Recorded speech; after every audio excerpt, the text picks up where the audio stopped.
नमस्कार दोस्तों, कैसे हैं आप लोग? बात करेंगे हम सुज़लॉन एनर्जी की। सुज़लॉन एनर्जी के अंदर आज भी गिरावट देखने को मिल रही है। जैसे कि मैं आपको पिछले 2-3 दिनों से बताने की कोशिश कर रहा था कि स्टॉक का जो स्ट्रक्चर है वह वीक बना हुआ है और स्टॉक के अंदर करेक्शन हो सकती है, कंसोलिडेशन हो सकती है। वही एग्जैक्टली यहाँ पर होता हुआ नज़र आ रहा है। फर्दर हम यहाँ पर समझेंगे कि कितनी गिरावट हो सकती है, आपको क्या करना चाहिए। बड़ी अपडेट निकल कर आ रही है, बड़ा खुलासा यहाँ पर हुआ है, नई रिपोर्ट में क्या कुछ बताया गया है, सारा कुछ समझने जाने से वीडियो में रिक्वेस्ट एक ही रहेगी। यदि वीडियो काम की लगे, हमारे एनालिसिस आपको अच्छी लगे तो लाइक करके हमें मोटिवेट ज़रूर करें। चैनल को सब्सक्राइब कर ले ज़बरदस्त जेन्युइन कंटेंट के लिए। तो यहाँ पर यदि हम समझे चार्ट को, बहुत कुछ हमें बयां करती हुई नज़र आएगी। यदि आप थोड़ा बहुत भी एनालिसिस करोगे तो आपको पूरा का पूरा कहानी यहाँ पर समझ में आ जाएगा। देखिए, जैसा कि मैंने आप लोग को बताया था, कल ही बताया था कि जो स्टॉक है वो उसमें गिरावट हो सकती है और गिरावट कहाँ तक होगी। तो जो पिछला यहाँ पर कंसोलिडेशन किया था स्टॉक इस रेंज में, या फिर ये जो 20 डेज़ का ईएमए है यहाँ पर सपोर्ट ले सकती है। और दोनों ही पॉइंट, ये 20 डेज़ का ईएमए और ये वाला, दोनों ही एक ही रेंज के अंदर हमें नज़र आ रहा है। वही मैंने आप लोगों को बोला था कि 37.5 से 38 रुपये के आसपास यहाँ पर सपोर्ट लेगी और फिर वहाँ पर ऊपर की ओर थोड़ी सी यहाँ पर मूवमेंट हमें देखने को मिल सकती है। तो यहाँ पर आप देखो, आज का जो इसने लो बनाया था एग्जैक्टली आप देख सकते हो कि 20 डेज़ का जो यहाँ पर लाइन है, यहीं से सपोर्ट लेकर प्राइस ऊपर की तरफ गई थी। ठीक है, और कल मैंने आप लोगों को समझाया भी था कि 20 डेज़ का ईएमए काम कैसे करता है। सभी लोगों को पता रहता है कि 20 डेज़ ईएमए को इसने पिछले 6 महीने से काटा नहीं है। यहाँ पर आप देख सकते हैं पिछले 6 महीने से लगातार इसने इसी लाइन पर सपोर्ट लेकर ऊपर की ओर मूवमेंट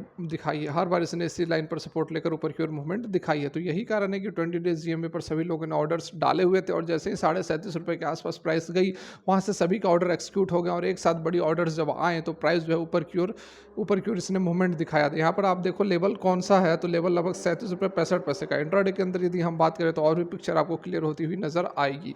यहाँ पर देखो, इंट्राडे की हम बात कर रहे हैं और आज जो हमारा मार्केट ओपन हुआ है यहाँ से, ठीक है, ये हमारा जो कैंडल है ये आज का पहला कैंडल ओपन हुआ। जैसे ही मार्केट ओपन हुआ स्टॉक के अंदर करेक्शन हुई, लेकिन यहाँ पर देखो, आज का ये जो सपोर्ट लिया है, पहले ही मिनट की जो कैंडल थी वो इसने कहाँ पर सपोर्ट लिया है, लगभग ये लेवल है 37.60 रुपये का, ये वाला बात कर रहा हूँ मैं। और ये हमारा कौन सा लाइन था जो अभी मैंने आपको 1 डे के अंदर दिखाया, 20 डेज़ का ईएमए था। तो वहाँ पर इसने सपोर्ट लिया, यहाँ पर इस लेवल पर इसने सपोर्ट लेकर ऊपर की ओर मूवमेंट दिखाई। लेकिन जो स्टॉक का स्ट्रक्चर है वो यहाँ पर हमें कमज़ोर नज़र आ रहा है। कैसे?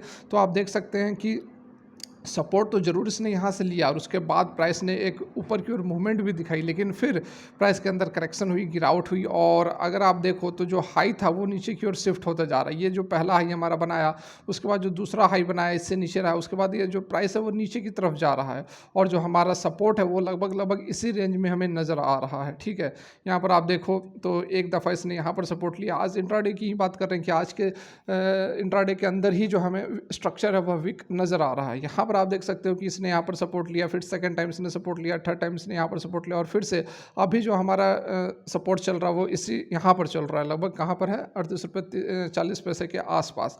तो इसने 3-4 दफ़ा इसी रेंज में सपोर्ट लिया है, लेकिन जो हमारा ऊपर का लेवल है वो नीचे खिसकता हुआ आ रहा है।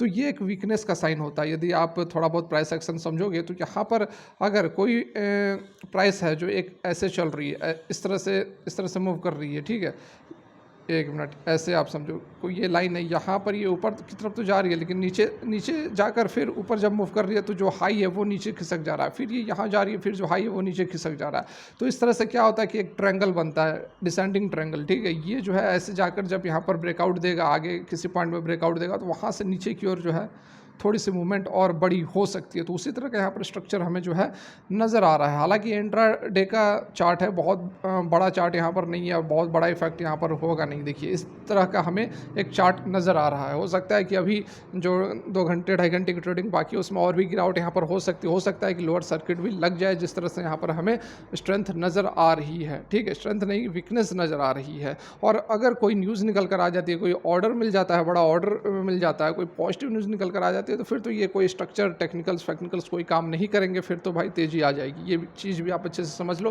फिर बाद में नहीं बोलना है कि भाई आपने तो बोला था यहाँ पर गिरावट होगी, ये तो तेज़ी लग गई।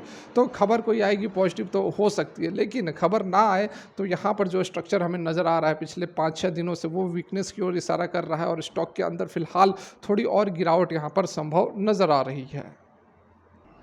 अगेन यहाँ पर मैं कहूँगा जो नए एंट्री लेना चाहते हैं वो अभी वेट करें, वे अभी होल्ड करें। अभी इसके अंदर गिरावट थोड़ी और सस्टेन कर सकती है तो उसके बाद आप इसमें एंट्री लें। और जिनको अच्छा खासा मुनाफा हो रहा है फिलहाल पोजीशन अपनी यहाँ से क्लोज कर सकते हैं, क्योंकि थोड़ा सा यहाँ पर हमें स्टॉक के अंदर वीकनेस नज़र आ रहा है। यही चीज़ मैंने आप लोग को इस रेंज में भी बताई थी। मैं आपको यहाँ पर अपनी बड़ाई नहीं कर रहा हूँ, आप जो लोग मेरी वीडियोज़ देखते हैं उनको पता है कि मैं बिल्कुल यहाँ पर क्लियर कट आप लोग को बताया था। इस रेंज के अंदर लगभग 41 जो ये कैंडल का हाई लगाया था इसने 42 रुपये के आसपास, उस दिन मैंने आप लोग बोला था कि आप जो है यहाँ से अपनी पार्शियल प्रॉफिट बुकिंग कर सकते हैं। और उसके बाद स्टॉक में लगातार गिरावट होती 42 के आसपास मैंने आपको बोला था, और स्टॉक जो है 38 के आसपास बना हुआ है।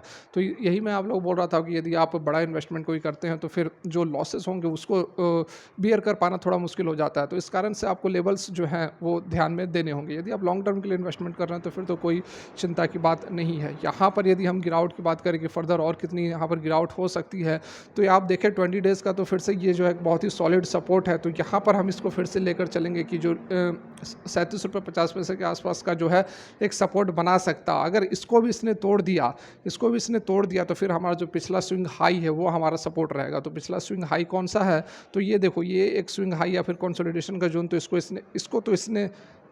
इसे अगर यह तोड़ देता है तो देखिए दोनों लाइन एक साथ ही है। ये जो हमारा पिछला स्विंग हाई है और ये वाला जो 20 डेज़ का है, तो दोनों टूटेगा तो दोनों एक साथ टूटेगा। तो उसके बाद जो पिछला स्विंग हाई है वो यहाँ पर आ रहा है, ये वाला। तो ये वाला हमारा लेवल कौन सा है, तो अराउंड हमारा 32 से 33 रुपये का लेवल है। तो फिर यदि यह 37.5 रुपये को तोड़ता है तो 32 से 33 रुपये का सपोर्ट यह बना सकता है। ऊपर की ओर जो मूवमेंट होगी तो ऊपर की ओर हमारा जो टारगेट लेवल बता दे रहा हूँ 43 के आसपास का ऊपर की ओर का लेवल है। हालांकि ऊपर की ओर मूवमेंट थोड़ी यहाँ पर मुश्किल नज़र आ रही है। ठीक है, फर्दर यहाँ पर देखिए 20 डेज़ का ईएमए जो है वह भी टूटना नहीं चाहिए, क्योंकि पिछले 6 महीने से इसने इस लेवल को नहीं तोड़ा है। यदि तोड़ता है तो उसके बाद एक हेल्दी करेक्शन हो सकती है, लेकिन करेक्शन से चिंता करने की ज़रूरत नहीं है। कोई भी स्टॉक जो होता है वो इतनी ज़बरदस्त रैली दिखाने के बाद करेक्ट होता ही होता है। और स्लो एनर्जी के अंदर बड़ी करेक्शन अभी तक नहीं आई थी। बड़ी करेक्शन इन द सेंस कि एक हेल्दी करेक्शन होती है जिसमें कि लगभग 30% तक जो है स्टॉक करेक्ट हो जाता है। तो उसके बाद स्टॉक रिकवर भी करता है। लॉन्ग टर्म के लिए कोई भी किसी को सोचने की ज़रूरत नहीं है। वही लोग को थोड़ी बहुत यहाँ पर चिंता हो सकती है जिन्होंने अपनी इन्वेस्टमेंट की हुई है, बड़ी इन्वेस्टमेंट की हुई है, और 2-4-5 रुपये पे उनका लाखों का ऊपर नीचे होता है। तो उनके लिए थोड़ी सी यहाँ पर चिंता की बात हो सकती है। इसमें जो बड़ी खबर, बड़ी अपडेट, बड़ी रिपोर्ट निकल कर आ रही है उस पर भी एक नज़र डाल लेते हैं। तो यहाँ पर आप देख सकते हैं अभी की खबर निकल कर आ रही है जिसमें बताया गया है कि इंडिया को 293 बिलियन और रुपया चाहिए, मतलब डॉलर में चाहिए, जो कि लगभग 24 लाख करोड़ के आसपास रुपीज़ में यदि हम बात करें तो होगा। Needed for India tripling of renewable energy by 2030। और ये जो अपडेट है ये बिल्कुल देख सकते हैं कि आज की यह खबर निकल कर आ रही है 29 नवंबर 2023, और वेडनेसडे को ही यह रिपोर्ट आई है। यहाँ पर फर्दर आप देख सकते हैं an agreement on tripling of renewable energy installed capacity is expected to one of the main point, जो कि डिस्कस हुआ था पहले भी हुआ है, और अभी जो COP 2028 जो कि दुबई में होगा वहाँ भी ये चीज़ डिस्कस होने वाली है।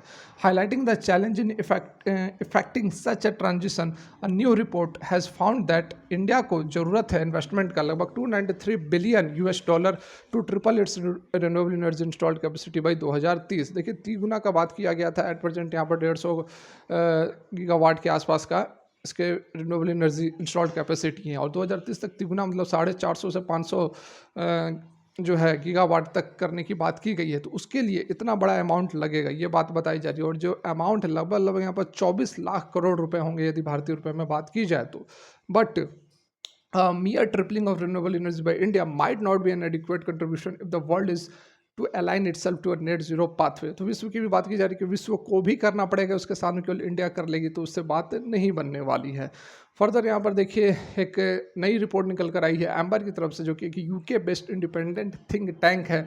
उन्होंने फोकस किया है क्लाइमेट अफेयर्स को लेकर। Note that India had already set its sight on tripling its renewable energy capacity for 2030, but much it was acknowledged as a mandatory global goal to, मतलब कि देखिए 2030 तक जो टारगेट रखा गया है भारत के द्वारा, वो भारत तो ऑलरेडी उसमें काफ़ी हद तक अच्छा खासा कवर करता हुआ नज़र आ रहा है। लेकिन जो बाकी के जो देश हैं उनके द्वारा यहाँ पर परेशानियाँ उत्पन्न हो रही हैं। देखिए जो टारगेट रखा गया है वह जो हमारा ग्लोबल टेम्परेचर है उसको 1.5 डिग्री सेल्सियस से नीचे रखना है, जो कि प्री इंडस्ट्रियल एरा 90s के समय में रहा करता था। उस लेवल तक जो है ग्लोबल टेम्परेचर को लाने की बात की गई है।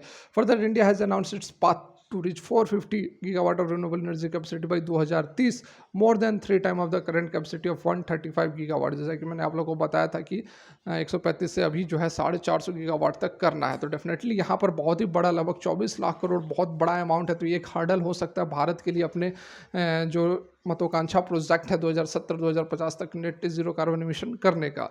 लेकिन समय अच्छा चल रहा है लगातार, अभी तो कामकाज बढ़िया चल रहा है। अभी आने वाले समय में देखना होगा कि ये जो फाइनेंशियल हर्डल है वो कितना इम्पैक्ट करती है इंडिया को। तो फिलहाल के लिए वीडियो यहीं तक अच्छी लगी हो तो लाइक कर, thanks for watching, have a great day.